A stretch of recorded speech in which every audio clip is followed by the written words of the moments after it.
Hey friends, Kagi here. Finally, it's probably time to do a review of my Yamaha Tenere 700 motorcycle. Actually, it's 689, but that's not the point.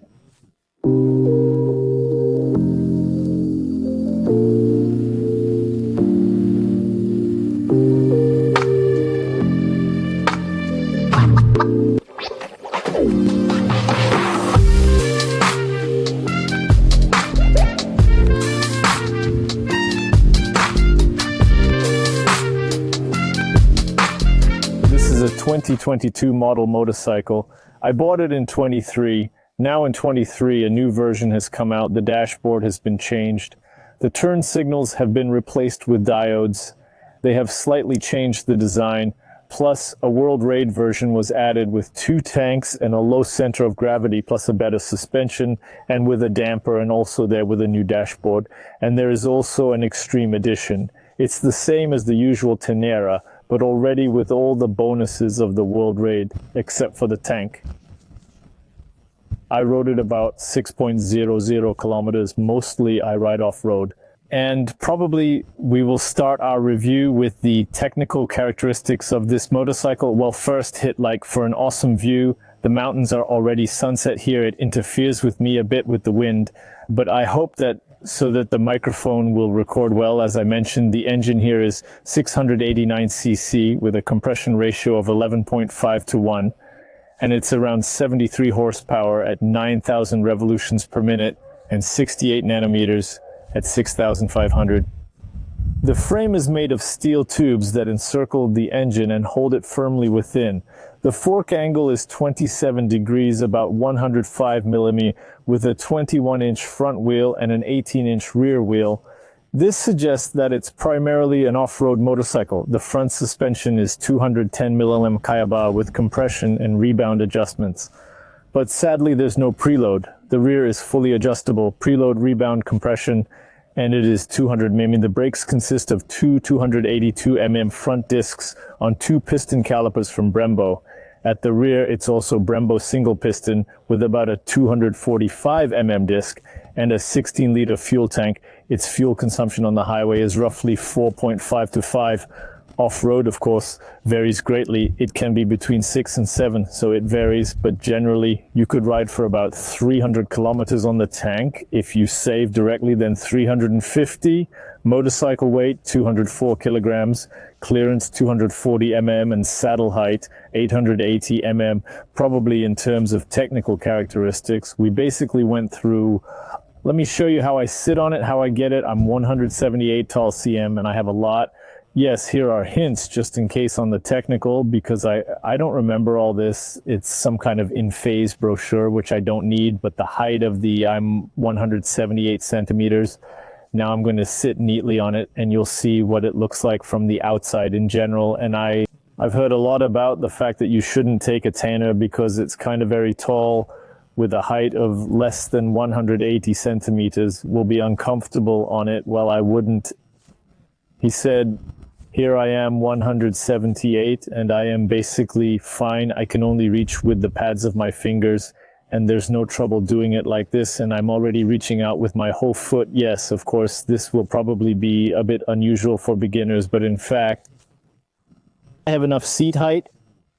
You can lower it even more. Are there links for a lowered seat? Everything here is stock. Overall, the bike is completely stock at the moment, except for 2 things. These mirrors are new because the first ones wore out really quickly. That was obvious. And there's still additional protection on the engine cover from a service. Said that I feel some discomfort on the off-road. Yes, sometimes it happens that you can't reach it, and you can fall stupidly on the spot, but it's more of a problem than that. The motorcycle is tall in the absence of skill because, in principle, you don't need to stretch yourself into some channels so much. Put your foot closer to the slope that's higher up, but I made these mistakes too. For a beginner, it's not a big deal, so what if you fall? 24 kg isn't that heavy. On the contrary, you can lift it. When I had only just begun off-roading, I had been trained to lift it. I would do so probably 7-8 times a day for about an hour of riding. Let us discuss the moto's equipment. As I said, it's stock. The stock front tires are still with Pirelli Angel. In short, the SR rallies are basically okay. No significant complaints about the tire, except that it's more for the road, as opposed to off-roading when you're on loose ground. That's already a challenge for it. Behind me, the new tires have been put on because while I was practicing drifting, naturally I wore out the old tires. However, on the whole, the tires are standard for a beginner. For those who are driving more on asphalt, the grip is pretty alright. Compared to even this Metzeler, it held a lot better stock features. One of the stock features is an adjustable wing, which can be raised by about an inch, 8 millimeters. There are slots, and it moves up and down. I have it in its lower position because there is no mud in Cyprus, but in general, if there's a need to raise the wing, you can do that in stock. Speaking of off-road features, I need to mention the grips. This is the first time I see a manufacturer do this from the factory. There are cuts on the edges of the grips, specifically made so when you ride standing up, you lean on the outer part of your palm, which is very comfortable and helps to not wear your gloves out as much. And in general, it is more comfortable to maneuver the bike off-road standing up. There's also an adjustable brake as the brake lever is offset. Unfortunately, the clutch is not adjustable. As a positive, I can also highlight the foot pegs and the brake and shift levers. The neat thing about the foot pegs is they have some pretty robust spikes, but there's a rubber band in the middle, and this rubber band is actually hollow inside, meaning when you stand up or put some pressure, listen, the wind's blowing. I don't know how it'll sound, but this cushion sinks, and you press even more firmly onto the spikes with your boots. On the subject of the levers, I can say that they're foldable, which is super handy, and also the brake lever too is foldable, and it has another perk. It is made just like on normal off-road motorcycles with specific feet. It goes from top to bottom, not a straight rod that you could accidentally be knocked by when you're operating it, which is a big plus. The folks over at Yamaha really put some thought into this bike, considering off-roading mainly. We'll talk about this in more detail shortly. You'll see that this motorcycle is primarily about off-roading. It's not about on-road riding. Another off-road attribute is the tank. It's incredibly slender. The bike is rather skinny, meaning it's super convenient to clasp it with your knees as you move forward in the stance. Among the goodies, I can say that the high beam is an add-on to the low beam, meaning when the low beam is on, the upper two diodes are lit, and when you add the high beam, the lower two diodes light up in addition. Often in motorcycles, they are turned off and work only either low or high. Here both work. The light is really terrific. Also here on the dashboard, you can find knobs right at hand, and if you're loaded up back there or anything, you can always adjust the height of the light. Very close, very convenient, basically comfortable. Since we've touched on this, let's say, area, let's tell you what else is here. There's a cigarette lighter and a free socket for a voltmeter or whatever. Let's also talk about the so-called cockpit. And here is a muzzle made in the style of rally I really like it. In general, it is a very cool solution. It is very narrow and doesn't suffer at all when falling. That is, all these side shields, which are like wind protection, they never suffer at all when you fall because the motorcycle is pretty narrow, the windshield is low, which allows to not hit your jaw or some other body parts during off-roading, jumping, or any uphill stuff. The whole bike flies up on the downside. For tall people, it might not be super comfortable. I mean, it covers you well. If you're 5'10", it hits you about at the top of the AE helmet and the air flows over quite successfully. That is, for instance, on the mesh. When I rode it, the shield was non-existent. My dual sport helmet with this visor would always get ripped upwards. But with this, it doesn't happen at all. I mean, the air just flows over it very smoothly. I'm digging it, man. It's a real joyride. Also worth noting, this bike has a great gear development of 48 by 52, I suppose. If I remember correctly, you start feeling it right from the start when you begin jumping or somehow sliding off small drops, curbs, or off-road bumps. It's truly very good. It really is well balanced your weight. It directly affects if on big bikes the weight is small or if the weight changes along this axle. It doesn't affect the bike's behavior much, but it does for the Tenere. It's really convenient. You've probably heard a lot about the anti-squad system based on Tenere, but as far as I know, this is the bike's design. I mean, the engineering was structured in such a way that the triangle between the drive shaft, the rear swing arm mount, and the rear axle is arranged in a way that when you throttle up and the bike starts to speed up, instead of lifting the front wheel, it actually digs itself in. Like when you're riding up hills off-road, it's straight up, very convenient. It genuinely helps a lot. There is a downside though, it doesn't let you. It's super easy to lift a motorcycle on its rear wheel, but it's still possible. Let me tell you a little about the dashboard. The dashboard here is very aesthetic. It's straight out of the 2000s. However, I would say it's not analog anymore. It's digital, but it's black and white with large scales such as the odometer and a thing that shows the RPM, the tachometer, and a speedometer in numerical form. There's a gear sensor and a fuel gauge for gasoline. The scooter runs on gasoline. Of course, the gasoline is the fuel in this case, and the temperature is adjustable. There's a menu here that can be set to show the outside temperature, the engine temperature, average consumption, and permanent consumption, 2 trips respectively, according to the classics, and the total mileage of the scooter, the kilometer counter.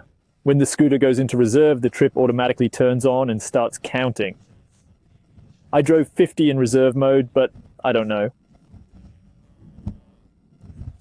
How much is it there at most? As I said, the tank is enough for roughly 250 if you drive normally like this, and 300 if there is more or less vegetable, 350 if you just save it at all. Also on the dashboard, there are 2 keys there to adjust the time. This isn't very interesting, but the off-road ABS on-off button is interesting. With the help of this button, you need to be able to turn off the ABS completely. That is, there is no way to leave it, for example, on the front wheel, to remove it on the rear wheel. In the new models of 23, this was implemented, but I don't understand why they did not implement a button on the remote control somewhere, because it is quite simple in general. It does not require any special investments, let's say. That is, it's really cheap. Somehow I introduced you to this motorcycle in general, and let's move on to the pros of this bike. The pros of this motorcycle is the price. It costs only 10,800 euros, something like that. It's the most an affordable mid-range tourer, excluding Chinese brands. Besides, this motorcycle is fairly priced and super reliable. Here's the engine. Here's CP2 from MT-07. It's been in production for more than 10 years and is one of the most reliable engines of our time. There are no questions about its reliability in principle. No questions at all. One of the advantages for me, as I took this bike purely for off-road riding, I hardly ride on asphalt. A big plus for me is the absence of electronics. Yes, there's a throttle cable here. Everything is traditional, hence it's cheaper. But when you constantly ride off-road, having electronics isn't always a plus. Let me explain what I mean. When you have a bike with peaks like some KTM or Husqvarna with all sorts of modes to ride, for example, to ride on sand, you need to change the throttle response, change some maps to make it more aggressive, disable wheelie control, ABS, and so on. It's a whole hassle that you later turned off. Someone remembers what you set, someone doesn't. You have to adjust this hassle again, but there's no electronic here. You just put the bike into gear, turned off the ABS, and go. Speaking about ABS, I've heard a lot that when you disable it, then if the motorcycle stalls, it automatically resets and you have to turn it on again. Yes, that's a problem, but you can always stall it in gear. I only stall the motorcycle this way because I won't be turning the ABS on and off every time off-road. I stall there 1,000 times, fall or somewhere else. No, if it stalls, leave it in gear. The only time when you need to turn it off again is if, say, the motorcycle falls and the sensor triggers. Well, it'll fall when it's running, the fall sensor will activate, then you'll need to switch off the ignition because it needs to reboot. Then yes, you'll need to turn off the ABS again. So with the gear I turned off, started with the pulled clutch and rode off. No problems. Also, one of the advantages I would say is that the motorcycle looks like a huge enduro motorcycle. It doesn't look like some fat city motorcycle. That is, having ridden a little on a Tenere, then you get on a Tourex, you get on a KTM 890 or an Africa Twin or anything really. You sit down and you feel like you're on some kind of urban motorcycle with a gigantic fuel tank in front of you. Everything is designed for you to ride. On this motorcycle, you sit and you feel like you're on a big motocross bike, some sort of light enduro. Only now, not so light but big, but it's noticeable during the ride. It's almost like an enduro machine. As I said, it's very comfortable to ride in an upright position here. This is probably the only touring bike I've tried that is stock. You stand up, well, probably still under my parameters. It hit the spot, you feel really comfortable, everything is in place, and your legs rest perfectly here, supporting your calves in this area. The fuel tank width is narrow. It's very comfortable to hold. The seat is relatively narrow, which allows for forward and backward adjustments. And there's a lot to like about the seat. I'll tell you a bit more about that a little later, as well as the handlebar stem. For me, it's just perfect. I don't want to make it closer or further. The handlebar width itself, it's narrow enough, which allows maneuvering in a forest or somewhere else where there is a confined space. Very cool. Among the pluses, I would also note the quick access to the filter. It is under this seat. Of course, the seat itself is not removed in one movement, only the back piece is removed with the key. I don't know, the back piece. There are 2 bolts for the passenger seat. Here are 2 bolts, you unscrew them. The filter is accessible, it is quite high. Yes, of course, not somewhere here, but in general it is quite high. Another plus of this motorcycle is the cheap maintenance. I don't know about the rest of the world, but here in Cyprus it is quite cheap, because changing the oil, for example, costs 45 euros, along with the fluid, with the filter and the labor, and the first no mileage service I did, I think, with everything together. I reckon it cost me around 50 or 55 euros, which is quite affordable compared to Ducati and BMW prices, where it's significantly more expensive, almost double. Also, from the pros, I'd say if you're a newbie, this motor is very stretchy, and it really helps you avoid making some straightforward but entirely foolish mistakes, or rather not foolish but fatal mistakes in energy management. And that is, it's indeed very forgiving. If you accidentally open the throttle sharply, nothing terrible will occur. Plus, it's very nice off-road when it has a flat torque moment. It's very stretchy, as I've mentioned earlier. Dealing with different obstacles is super comfortable because adjusting the throttle is very comfortable. You will never dig in. If you could possibly dig in there on other more powerful motorcycles, when you twisted the throttle too hard, gas, then here you don't need to be afraid to twist at all. Everything will only depend on your way. It's good to learn from it. I studied and I basically like the progress. If riding often comes pretty fast. Now let's talk about the cons of the motorcycle, because I drove it 6.00, mostly off-road as I mentioned, and cons. It's not a perfect bike. Don't think of it that way. Well, it's probably the main one. The disadvantage that everyone makes of Tenere is that it is very condo. That is here, throttle on the cables, no tracks, no anti-wheel. The electronics are generally quite poor.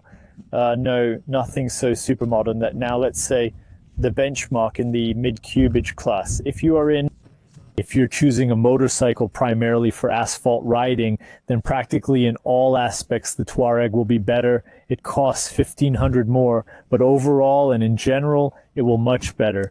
Even the Suzuki 800 Vostrum that just came out, it will also be better on asphalt than the Tenere. They are a little differently designed, these motorcycles. And this motorcycle, I mean, their difference, it's off-road. If we take this main competitor, then the differences in off-road are actually very big. I've already talked about how the motorcycle feels. On the Touareg, I didn't feel like I was on some kind of motorcycle designed for off-road. It was a motorcycle for asphalt that can ride off-road. Also, look at this somewhere, I don't know, somewhere here. And the graphs, the shelves of the moment are... Marketers will tell you, look, Touareg is more powerful. Touareg has more torque. I think more, not very sure, but it doesn't matter. Besides, it is more revving, it's more interesting, it's more explosive. And what we see in the end, really, yes, it revs longer because of this, more power, but only where there is more power, somewhere there, where you can never reach this peak of power and the torque. Look, on 2,000 or almost 3. 25% difference, around 20 actually, 21, 22, between 2 to 3,000 RPM. Rides with gas confidently, giving out already so much torque. that it's enough for me to drift on a Touareg. It's impossible. The Touareg taps its valves and doesn't want to go. Of course, on paper, in a brochure, if you don't understand or don't read, then yes, there seems to be more numbers. The engine is more tunable, more sporty. Everything looks beautiful, but only in reality. When you're riding off-road and you're stuck somewhere or something, you need, especially in the first moments, quite a lot of torque to get out. In the first moments, a lot of torque. Yes, live with these wordings, then the Tenere unquestionably beats the Touareg. The Touareg is a good motorcycle. I have no complaints about it. It's just when you watch some reviews, I watched a lot of them before choosing, because I was also choosing for myself, and the Touareg was actually more preferable in terms of equipment. And I heard everywhere, damn, the Touareg is more powerful. The Touareg rides somehow more interestingly, but people who rode off-road got on this motorcycle, the Touareg, and said that the Yamaha was somehow more interesting. I didn't understand what was interesting about it, what it was. But when I rode it myself, I understood that it's specifically in this Tenere that she rides from idle. It has a very flexible motor, very smooth. Let's talk further about the negatives of this motorcycle. With the motorcycle itself, I'll probably be done. Oh no, let's still tell you something else about the motorcycle itself. About the saddle, I promised to tell you the saddle is cool, it's narrow, I like it a lot. But it has a drawback right here, right in this place, in this bend. It has, let's say, a steep radius of lift. In the World Raid, they fixed this. They made the fuel tank double. They lowered it a bit lower, so they made the saddle flatter, as there's an aftermarket saddle for a normal Tenere Rally Edition. The problem is that when you're riding, you cannot get as close to the fuel tank as possible. To handle the motorcycle better, you bump against this ascent. If the ascent was a little flatter, yes, it would be higher on the saddle. I understand why. That's how it was done, because someone there said that 880 mm is a lot. Someone doesn't know how to ride while hanging their cheeks. But yeah, apparently they made it so that more people could sit comfortably. And if you made a bigger, this transition, it would be even higher. And most of the people there have watched all kinds of reviews, would hate it even more for being tall. But that situation exists. I wish the seat was more sloped so that you could get closer. Now I can't get closer. The most important, let me tell you the downside. This is what upset me a lot, but it may not upset you if you're going to get the Tenere, the suspension. Yes, in its class it's identical, exactly the same suspension, but it's designed for people who weigh 70 kilograms. And by 70 kilograms, I mean already 70, 72, 73 kilograms already in full riding gear. To be honest, well, let's be blunt. If you just ride off-road there, like on trails, sometimes take some smooth descent, and so on, it's enough for your needs. Even if you weigh 198 pounds there, it's enough. Well, at 198, it will probably be a little uncomfortable, but 176 is definitely enough when you drive more aggressively, as I do, but I'm not half bad. But you can see how he drives. He just recently got a Cycler 3. Just, dude, I don't know what you need to do to drive like this. Well, in principle, I know, but you get the idea. It's a lyrical thing. There are not enough springs. You need to change to a stiffer one. It's inexpensive, but when you change the spring, you already think that, well, you could then put other caps with the ability to change the preload. All this translates into the fact that the upgrades, making it more comfortable for heavier off-roading, it will cost about $2,000, front and rear, all together in the coupe. Yes, if you change the pure spring, it's not that expensive, in my opinion. You can do it in $500, $600. $600 to do, and that's enough for heavy riders. If you weigh about 132 to 154 pounds, they're 75 kilograms, then you'll be fine. In fact, on this bike, I have 75. Somewhere around there in my case, I weigh 76 kilograms. With equipment for just off-road, it's enough. But directly for hard off-road, it's not enough. And if in my case it's forgivable, because the motorcycle is not intended for any jumps or anything, or something else, then for people who weigh 80 kilograms more, even a stock suspension with some kind of hard end, it will already be straight. Well, straight not to withstand. That is, it's clear that you won't go to rebound, but it won't be comfortable. Something like that about the suspension. Also, from the minuses, I would say, in terms of equipment, Probably the motorcycle itself is the biggest drawback. It's an exhaust. It's disgustingly designed. I don't know how they figured out to make such an exhaust in a Yamaha, considering that the bike is supposed to be off-road. And every time you fall to the right side, the bracket that holds the exhaust bends more and more and starts to rub the swing arm. I've had quite a bit. It's badly worn. You'll see it in the frames. I don't know, some crap. You need to change it. Stock protection. Suffice if you're a beginner, riding a little. It won't survive long. Honestly, when you start to ride harder, it'll start to die. Crankcase protection is also appropriate for beginners to start with, but you won't be able to jump over all kinds of obstacles, guards. They're pretty good, especially if you don't ride hardcore. So these guards don't even need to be changed. They're very resilient, meaning in the same Africa, they die much faster. But if you ride hardcore, you also need to change. And what else from the stock I would like to change? Well, maybe the seat. But this is my personal preference. For just regular riding and off-road, sometimes it doesn't need to be changed. And the tuning, I have already ordered it. Most of it is already at home. I just don't change it. I had to remove the stock motorcycle. These are new arches, steeper. This is protection of the handles with aluminum frames, bark busters, or something like that. And the new crankcase protection, by the way, photos of the crankcase protection. It's just very monstrous. There is. Before me on Instagram, you can go and subscribe for sure, because all sorts of reels are posted there. And photos right from the day of rides on the off-road, of course. The exhaust, of course I ordered exhaust because it's unbearable. It's disgusting. I don't like it. In the future, maybe I would like to put a high wing, but it's also not a fact. We'll see, and maybe change the saddle, because I would really like to drive the motorcycle more confidently, even while sitting. And so in general, I really liked this bike when I bought it. Tielik said, when I told him how I plan to operate the motorcycle, he said something that you will like very much. And yes, really, I really enjoy it, really, every time I sit on it. When I go to the UD, I just can't describe the 100 positive emotions that it evokes.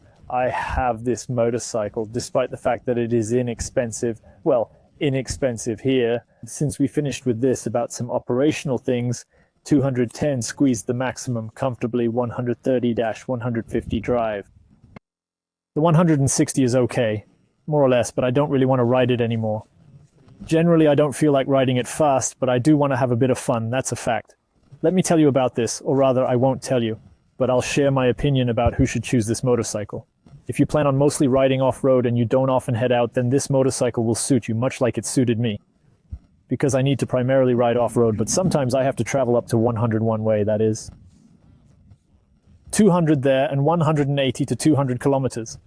In order to hang out with friends in different spots. This is in Cyprus, despite the fact that everything here is relatively close. A regular light enduro on an easy tour.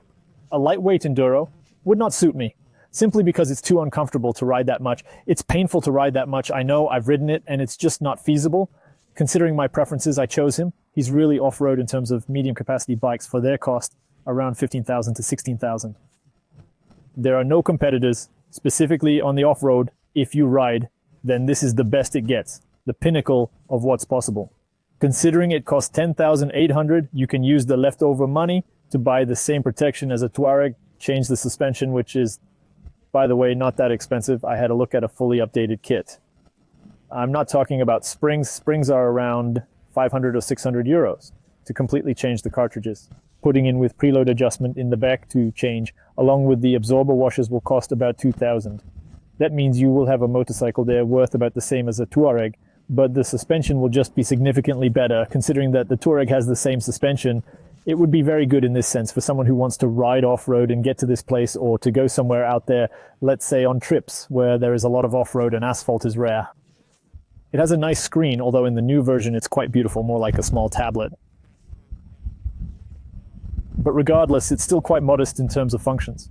No, I believe there is a Bluetooth connection, but I'm not sure. This is a new model. I haven't touched it. I can't say anything in general. If asphalt, then choose a really better motorcycle. There is the same Touareg. It is on the MCN, in my opinion, the best motorcycle of the year 2022. For those who do not go off the asphalt, well, yes, if you go off from the asphalt, if you want to feel, well, I'll tell you honestly, when I ride it, I have the feeling that I'm riding an Enduric. It feels like in terms of fit, because You can move the weight back and forth here. How narrow it is designed, it really resembles Enduric Light. On other bikes, it's not like that from this one, and probably not even from this one, probably. Of all the motorcycles that there are, because in the medium cubage, it's definitely the only one like that. In the big ones, but it's completely different there. Everybody has huge tanks. They feel like huge elephants. As for the height of the Settler, I said, you shouldn't be afraid of it if you're like, the new one is not quite small. They're conditionally 168. There are 170, but even then you can put links underestimate it. In principle, there is no problem. Something like this. I hope you like this vid. You put it, Lucas. Write in the comments what you think about the Tenere. I will record the following video for you. When the exhaust arrives, it hasn't arrived yet. I'm waiting for it. I'll put it all together and show it all. I'll tell you why I chose this particular exhaust.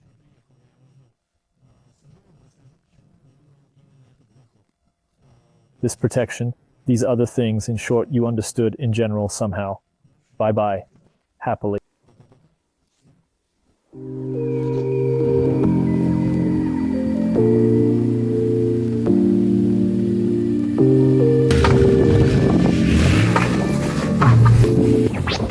Oh.